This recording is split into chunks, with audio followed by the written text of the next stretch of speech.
Hi guys, আমি চলে এসেছি এখন ছোটো নদীর পাড়ে। তো আপনারা সাথে থাকুন, দেখুন কেমন ঢেউ হচ্ছে, দেখুন কত সুন্দর ঢেউ, খুব সুন্দর ওয়েদার, দেখুন খুব ভালো লাগছে। পায়ে যখন জলটা লাগছে খুবই ভালো লাগছে। চলো মুখটা দেখে নাও হালকা করে। একটা ভিডিও শ্যুট করতে বললাম বন্ধুটাকে, সে আমার পিছন দিক থেকেই শ্যুট করে নিচ্ছে।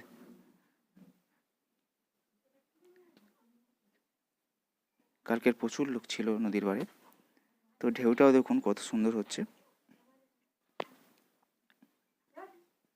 রেডি হচ্ছি, আমি একটা ভিডিও শ্যুট করবো বলে ওকে বলেছিলাম।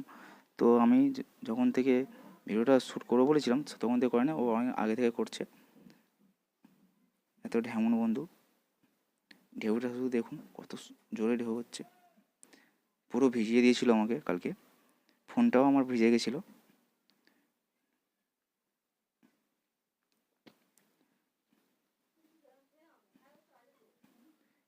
ও আমাকে বলছে নদীতে ঝাঁপ মার, তাই ওই জলটা নিয়ে ওর গায়ে দিয়েছি আমি, দেখুন। তো বাই বাই, আবার দেখা হয় পরের ভিডিওতে। Bye guys.